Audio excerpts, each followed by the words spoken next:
Olá, cara aluno, cara aluna do Centro Universitário Salesiano de São Paulo, Unisal.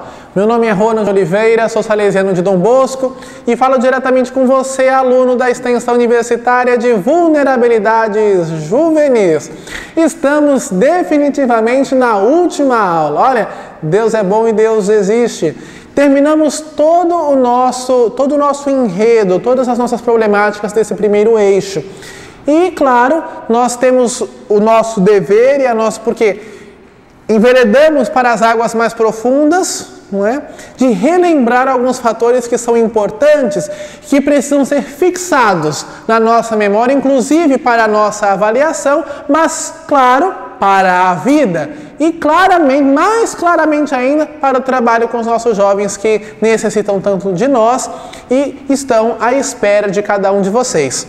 Vamos relembrar? Primeiro vamos compreender a adolescência e entendê-la como um fenômeno social e histórico, que se modifica ao longo da história. O adolescente, o jovem, ele não é o mesmo de 10 anos atrás. Ele sequer é o mesmo de 2, 3 anos atrás. Ele é uma fase em constante transformação. E isso nós precisamos levar em consideração, sempre. Agora, em nossa sociedade, a construção social, então, adolescente e jovem é sim uma construção social. Primeiro datada do século XIX, não é? Organizada pelo século XIX, mas desenvolvida, estruturada e reestruturada e adaptada até os nossos dias. A sociedade ela vai entender como construção social e ela foi muito influenciada pelas transformações nas relações de trabalho e pelas novas funções sociais assumidas pela escola na modernidade. Então, a escola moderna ela foi moldando o jovem que porventura nós conhecemos hoje. A forma como nós entendemos a perspectiva de construção de trabalho, a perspectiva de demanda de mercado de trabalho, como isso influi na construção social do ser adolescente e do ser jovem nos dias de hoje. Agora, na contemporaneidade, a experiência de ser adolescente tem sido bastante influenciada pelo quê?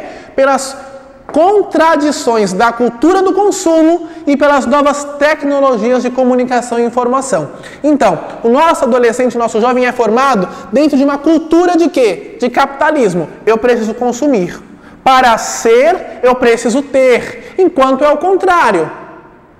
Não é? Eu preciso, para a realidade juvenil de hoje, eu preciso ter uma roupa de marca, eu preciso ter um sapato de marca, o celular do ano, eu preciso ter, talvez, andar com um carro melhor, tomar a melhor bebida, para que eu seja incluído dentro de um ambiente social, a partir do momento em que eu possa me incluir e me estabelecer vínculos dentro de uma tribo juvenil específica que não seja a marginalizada, mas que seja a proveniente de um centro. E aí, e claro, né, pelas novas tecnologias de comunicação e informação que não param de bombardear com informações do tipo, sobretudo, de consumo. Agora, a perspectiva sociocultural se mostra bastante fértil para compreendermos as diversas adolescências do nosso país. E aí isso vai nos caracterizar a parte da diversidade regional. Então, o jovem nordestino, ele não é o mesmo que um jovem sulista, não é o mesmo que um jovem paulista, né? Eles são jovens, são adolescentes, mas possuem perspectivas e horizontes de vida diferentes a partir justamente do quê? Do seu contexto regional, diversidade regional, étnica, cultural e socioeconômica. Nesse viés, a adolescência é considerada como um importantíssimo período de desenvolvimento da subjetividade, no qual as experiências psicossociais se articulam aos processos biológicos. Lembrem-se, nas primeiras aulas, que eu falava da experiência dogmática, a experiência do negativismo, que gera a experiência da liberdade, da libertação, e que essa libertação é necessariamente um equilíbrio entre o negativo e o dogmático, e que essa questão própria do negativismo, ela acontece geralmente a partir da nossa adolescência, a partir da nossa juventude, que são as que nós colocamos em xeque aquilo que até então nós vivenciávamos, que é justamente a integração da articulação do psicossocial e dos processos biológicos. Meu Deus, apertei o botão errado. Vamos lá. E aí nós vamos compreender a adolescência, porque ela não pode ser reduzida a um processo biológico. Bom, de tal idade a tal idade ser um adolescente. Bom, isso é uma construção social e uma organização governamental. Mas a adolescência não se resume a um período.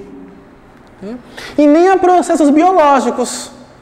A menina, ela menstruou pela primeira vez, já é adolescente. Nós vimos a questão do desenvolvimento e quanto cada vez mais meninas estão realizando esse processo mais jovens. Mas psicologicamente, biologicamente, socialmente, não estão vivenciando esse processo próprio da adolescência e da juventude.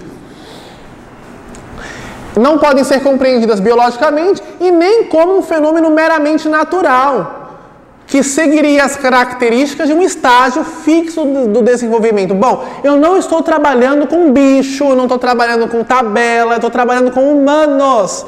E cada humano possui a sua particularidade. Cada humano, a partir da sua historicidade, nos remete à sua própria... dentro da sua visão de mundo, ela nos perpetua uma visão própria de suas escolhas, de quem são, para onde vão, como são. Cada pessoa é única e o seu desenvolvimento pode seguir diversas trajetórias probabilísticas. Bom, psicologicamente falando, eu tenho uma fase no qual eu chamo de adolescência. Geralmente, dentro dessa fase, existem esses comportamentos. Mas isso não fecha o conceito de adolescência. Isso não fecha quem é a pessoa, justamente porque ela tem um leque de possibilidades, um leque de trajetórias, um leque de escolhas que podem colocar em xeque, inclusive, grandes estudos. Agora, portanto, não podemos tratar os adolescentes como um grupo com comportamentos padronizados, ao passo que cada adolescente possui as suas especificidades. Agora, existem diversas formas de abordar a adolescência na contemporaneidade, por meio de vieses etários, sociais, desenvolvimentais e culturais. Cada qual com uma contribuição importante para as esferas legais, educacionais, familiares e sociais. Então, quando nós vamos trabalhar com juventude e sobretudo em estado de vulnerabilidade, eu preciso ter em mente, e precisa ser muito claro para mim, a historicidade, a questão do movimento etário, da questão social, da cultura, do desenvolvimento, inclusive social desse jovem. Como nós vimos nas diversas aulas, como isso pode nos entreter a ponto de um trabalho eficaz de acompanhamento e desenvolvimento a partir da ótica e do viés da dignidade, da ressocialização, da socialização.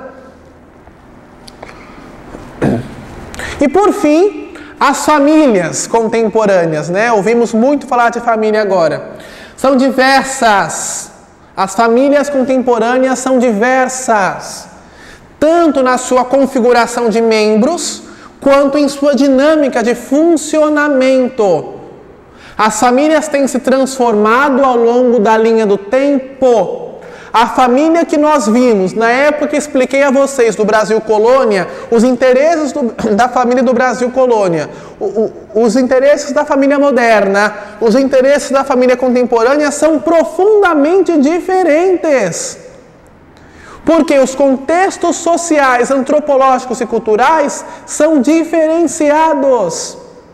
As situações atuais permeiam especificidades e peculiaridades próprias.